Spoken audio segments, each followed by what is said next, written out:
Welcome back students. आज हम पढ़ेंगे बेसिडियोमाइसीट्स। इससे पहले हमने जनरल डिस्कशन फंगस का, रिप्रोडक्शन फंगस का, फाइकोमाइसीट्स एंड एस्कोमाइसीट्स कवर कर लिए हैं। अगर आपने वो वीडियोस नहीं देखे हैं तो प्लीज पहले बेसिक वीडियोस देखकर आइए, अदरवाइज ये वीडियो बिल्कुल नहीं समझ आएगा। ठीक है, तो इसको समझने के लिए आपको पहले बेसिक वीडियोस देखने पड़ेंगे। 3 फंगस के जनरल डिस्कशन के वीडियोस अभी तक शूट हुए हैं, फाइकोमाइसीट्स के वीडियो डाले गए हैं और एस्कोमाइसीट के। तो उसके बाद आप बेसिडियोमाइसीट पर आइएगा, बीच में मत देखिएगा। बेसिडियोमाइसीट के अंदर सबसे पहले ये बहुत कॉमनली सीन है क्योंकि इनकी जो फ्रूटिंग बॉडीज होती है जिसे हम बेसिडियोकार्प कहते हैं, ये काफी बड़ी होती है। पहला पॉइंट हो जाएगा लार्ज फ्रूटिफिकेशन, एंड ये कॉमनली सीन है क्योंकि ये काफी बड़ी होती है साइज में। बाकी सारी फंगस के comparative these are the advanced fungus, क्योंकि इसके अंदर sexual mode of reproduction advance तरीके से मिलता है, तो ये एडवांस फंगस काउंट की जाती है। ये इकलौती ऐसी फंगस है जो कि लिग्निन तक को भी डिकम्पोज कर देती है, इसलिए इसे वुड का ट्रू डिकम्पोजर कहा जाता है। ठीक है, तो हमारा अगला पॉइंट इसी के बारे में है कि वुड का ट्रू डिकम्पोजर कौन है, तो वो भी आपको पता हो गया। देन माइसीलियम जो होंगे वो ब्रांच्ड और सेप्टेट होंगे, इसके बारे में हम ऑलरेडी पढ़ चुके हैं। इसमें कोई मोटाइल स्ट्रक्चर नहीं होगी, जैसे कि जाइगो और एस्को में भी नहीं थी।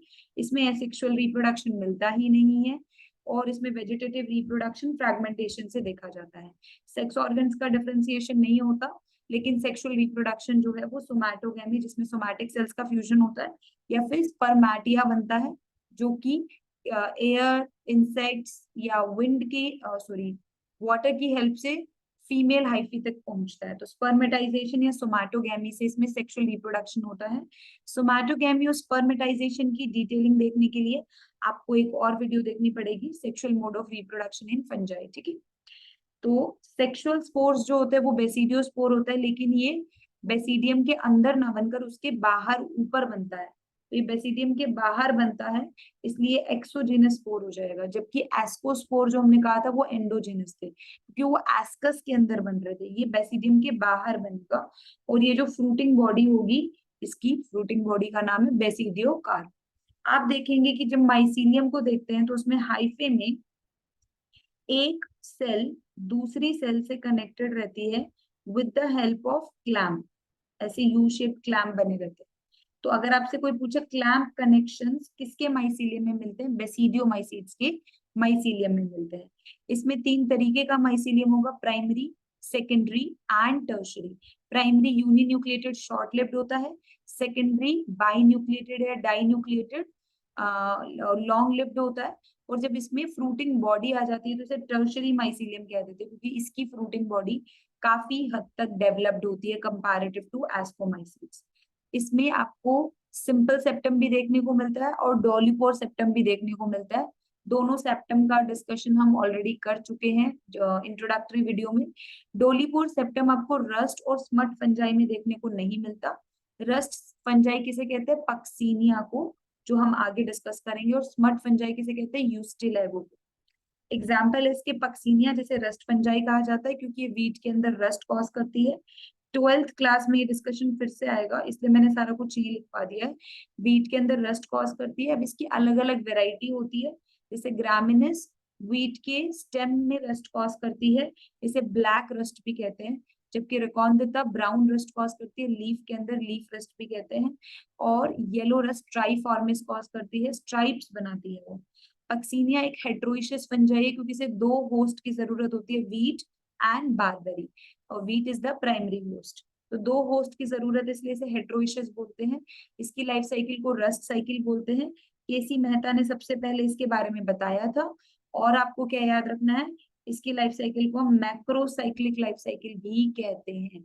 मैक्रोसाइक्लिक इसलिए कहा जाता है क्योंकि इसमें 5 अलग अलग तरीके के स्पोर्स बनते हैं, और 5 स्पोर्स एक ही ऑर्गेनिज्म में मिल रहे हैं, तो इसे मैक्रोसाइक्लिक लाइफ साइकिल कह देंगे। इसके अलावा दूसरा एग्जाम्पल होता है ब्रैकेट फंजाई और शेल्फ फंजाई। मान लीजिए ये वॉल है और उसके ऊपर इस तरीके से शेल्फ लगी हुई है, तो ऐसे ही वुड के ऊपर ऐसे ब्रैकेट सा बना रहता है, तो वुड पे ब्रैकेट बना रहता है, तो it is giving us the appearance of shelf. Polyporus इसका एग्जाम्पल है। ब्रैकेट फंजाई की भी फ्रूटिंग बॉडी काफी बड़ी होती है। ठीक है, एंड क्योंकि ये वुड पर ग्रो करते हैं तो इसका एक और नाम क्या हो गया, एपिजाइलिक फंजाई। देन हमारे पास आता है literally large and beautiful fruiting body वाली पफ बॉल्स, ये बहुत बड़ी फ्रूटिंग बॉडी होती है और काफी सुंदर दिखाई देती है। और इसमें एग्जांपल आ जाएगा लाइकोपर्डोन एंड क्लेवेटिया। क्लेवेटिया को क्लेविसेप्स से कंफ्यूज नहीं करना है, क्लेविसेप्स एस्कोमाइसीट्स के अंदर था, क्लेवेटिया का है बेसिडियोमाइसीट्स के अंदर। लाइकोपर्डोन एंड क्लेवेटिया। क्लेवेटिया क्या बनाएगा बेटा, क्लेवेटिन बनाता है। Clavatia what does it form, it forms clavatin which is anti cancerous medicine. Then we have mushroom. Mushroom का जो स्ट्रक्चर होता है वो कैसा होता है, अम्ब्रेला लाइक होता है। और मशरूम कब ग्रो करती है, रेनी सीजन में। ये एडिबल भी हो सकती है, नॉन एडिबल भी हो सकती है, क्योंकि देर आर पॉइजनस मशरूम्स जिनको हम टोड स्टूल कहते हैं। अमानिटा जीनस इसके अंदर आता है। At the same time Agaricus जो है वो एडिबल मशरूम होती है। अगैरिकस बिस्पोरस को हम बटन मशरूम भी कहते हैं, and this is the most delicious mushroom जो हम बना के खाते हैं ना घर में, दैट इज अगैरिकस बिस्पोरस। और वर्ल्ड में पॉइजनस मशरूम्स भी होते हैं जिनको क्या कहा जाता है, टोड स्टूल कहा जाता है। अमेनिटा मस्केरिया, किसी को मारने के काम आएगी तो मस्केरिया, ऐसे याद रख लो। अब एक मशरूम के स्ट्रक्चर में जो ऊपर वाला क्राउन वाला हिस्सा होता है उसे पाइलियस बोलते हैं, नीचे वाले स्टॉक को स्टाइप बोलते हैं। और इस पाइलियस के अंदर होते हैं गिल्स, और गिल्स में क्या होता है, बेसिडियोस्पोर्स होते हैं। किसके ऊपर बनते हो, बेसिडियम के ऊपर बनते हैं, ठीक है। गिल्स अगर हम अगैरिकस की बात करें तो पिंक कलर के होते हैं, अमानिटा में गिल्स व्हाइट कलर के होते हैं, ठीक है। अब ये जो गिल्स हैं ये यहाँ पर एक और लेयर मिलती है जो कि पाइलियस को स्टाइप से जोड़ती है। उस लेयर को हम कहते हैं वेलम। क्या कहते हैं उस लेयर को, वेलम। ये इनर वेल भी कहा जाता है, पार्शियल वेल भी कहा जाता है। तो पाइलियस को स्टाइप से जोड़ना है, ये पाइलियस है और ये स्टाइप है, दोनों को जोड़ने वाली लेयर को क्या कह रहे हैं, वेलम। लेकिन over the time velum rupture कर जाता है और गिल्स बाहर आ जाते हैं। इस रप्चर्ड वेलम को क्या कहा जा रहा है, एन्यूलस। रप्चर्ड वेलम को क्या कहते हैं, एन्यूलस। और क्योंकि गिल्स आधे टाइम तो ढके रहते हैं और जब वेलम रप्चर करके एन्यूलस बनाता है तो ये एक्सपोज हो जाते हैं, इसलिए इसे हेमी मतलब हाफ एंजियोकार्पिक, मतलब इसमें जो ये गिल्स हैं वो आधे लाइफ साइकिल के बाद नजर आ रहे हैं, तो हेमी एंजियोकार्पिक बोल दिया जाता है। तो याद रखिए इसके अंदर जो क्राउन वाला एरिया उसे पाइलियस कहते हैं, इसके अंदर गिल्स होते हैं, गिल्स में ही क्या बनते हैं, स्पोर्स बनते हैं। नीचे स्टॉक वाला एरिया उसे स्टाइप कहते हैं, और यहाँ पर गिल्स और सॉरी पाइलियस और स्टाइप के बीच में जो कनेक्शन होता है लेयर का वो कहलाता है वेलम, जो येलो कलर से यहाँ दिखाया गया है। वेलम को इनर वेल और पार्शियल वेल भी कहा जाता है, लेकिन over the time velum rupture होकर एन्यूलस बनाता है, as a result gills expose हो जाते हैं। एंड अगैरिकस को हम हेमी एंजियोकार्पिक मशरूम भी बोल सकते हैं, क्योंकि गिल्स एक्सपोज हो जाते हैं later in the life. Hemi मतलब हाफ, हाफ लाइफ साइकिल में गिल्स ढके हुए थे, हाफ में क्या हो गए, एक्सपोज हो गए। Then we have smut fungi. Smut again आपको डिटेलिंग्स नहीं करनी है, जैसे रस्ट की नहीं करी वैसे स्मट की भी नहीं करेंगे, पहले एर्गोट पढ़कर आए थे उसकी भी नहीं करी थी। तो जो स्मट फंजाई होती है वो स्मट डिजीज कॉज करती है जिसमें सीड्स अफेक्ट हो जाते हैं। अगर जो डिजीज के स्पोर होते हैं, इस फंगस के जो स्पोर होते हैं, अगर वो खुले में प्रेजेंट है तो उसे लूज स्मट कहते हैं। अगर स्पोर्स ढके हुए हैं किसी मेम्ब्रेन से तो उसे कवर्ड स्मट कहते हैं। तो आपके पीवाई क्यों है बेटा ये सारे, यूस्टिलेगा न्यूडा न्यूडो, यूस्टिलेगा यूस्टिलेगो न्यूडा ट्राइटिकी, ट्राइटिकम, मतलब ये वीट के अंदर रस्ट कॉज करेगी, ठीक है, सॉरी स्मट कॉज करेगी। रस्ट तो हम पढ़ चुके हैं, पक्सीनिया। तो यूस्टिलाइगो न्यूडा ट्राइटिकी, ये आपका पीवाई क्यू आया हुआ है, बहुत इंपॉर्टेंट। जैसे मैंने बताया था ना, phytophthora infestans, late blight of potato, albugo candida, white rust in brassicaceae, puccinia, जो हम अलग अलग रस्ट करके आए, ये सारा कुछ आपके पीवाईक्यू में आया हुआ है, इसलिए मैंने अपने नोट्स में इंक्लूड किया है। यूस्टिलाइगो न्यूडा ट्राइटिकी वीट के अंदर loose smut sorry loose smut cause करता है।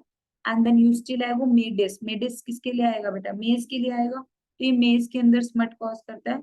यूस्टिलाइगो होर्डी, होर्डियम वर्ड से होर्डी बनाया है, बार्ले के अंदर स्मट कॉज करता है लेकिन ये कवर्ड स्मट होगा। और यूस्टिलाइगो एविने, और ये लूज स्मट कॉज करेगा ओट के अंदर। तो आप लूज कवर्ड स्मट देख लो, बार्ले बार्ले वाला होर्डियम वाला इस कवर्ड। तो जो बार्ले का साइंटिफिक नेम है उसका होर्डियम से होर्डी बना दिया गया है। अब अवीना सटाइवा हम पढ़ते हैं ओट के लिए, तो अवीने उसी से लिया गया है। ट्राइटिकी न्यूडा उसी से लिया गया है, मेडिस उसके साइंटिफिक नेम से उठाया है। देन लास्ट इंपॉर्टेंट चीज, ये इतने अच्छे वुड के डिकम्पोजर होते हैं कि जो ट्री अभी मरा भी नहीं है ना उसको भी डिकम्पोज कर देंगे, जैसे कि गैनोडर्मा। ये स्टैंडिंग ट्रीज को भी डीके कर देती है गैनोडर्मा। ठीक है, एक बार एनसीईआरटी देख लेते हैं इसका। एनसीईआरटी में कुछ ऐसा है जो हमें नहीं समझ आए तो, commonly known forms of basidiomycetes are mushroom. Mushrooms में हमने टोडस्टूल की बात की, अगैरिकस बिस्पोरस की बात की जो कि डिलीशियस मशरूम थी, बटन मशरूम जिसको कहा था। मशरूम के स्ट्रक्चर में पाइलियस, स्टाइल, गिल्स, गिल्स के अंदर स्पोर्स, एंड देन वेलम जो कि एनुलस में कन्वर्ट हो गया, और हेमी एंजियोकार्पिक, ये हमने एक्स्ट्रा पॉइंट्स पढ़े थे। ब्रैकेट फंजाई को शेल्फ फंजाई भी कहते हैं। पोलीपोरस इसके अंदर हमने पढ़ा था। पफ बॉल्स में हमने लाइकोपर्डोन और क्लेवेटिया पढ़ा था। क्लेवेटिया में क्लेवेटिन एंटी कैंसरस मेडिसिन पढ़ी थी। ठीक है, ये सॉइल में लॉग्स पर, ट्री स्टम्प्स पर ग्रो करेंगे।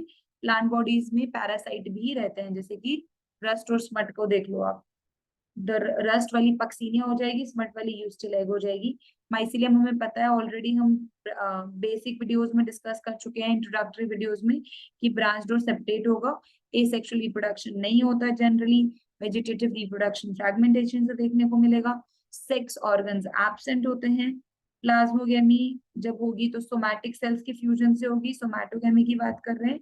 और जो स्ट्रक्चर बनती है वो डाइकैरियोन बनती है, पहले भी बताया। फाइकोमाइसीट्स में डाइकैरियोन एब्सेंट रहता है, एस्को एंड बेसिडियो में डाइकैरियोन मिलेगा, और सेक्सुअल मोड ऑफ रिप्रोडक्शन ड्यूटेरोमाइसीट्स के अंदर एब्सेंट रहता है।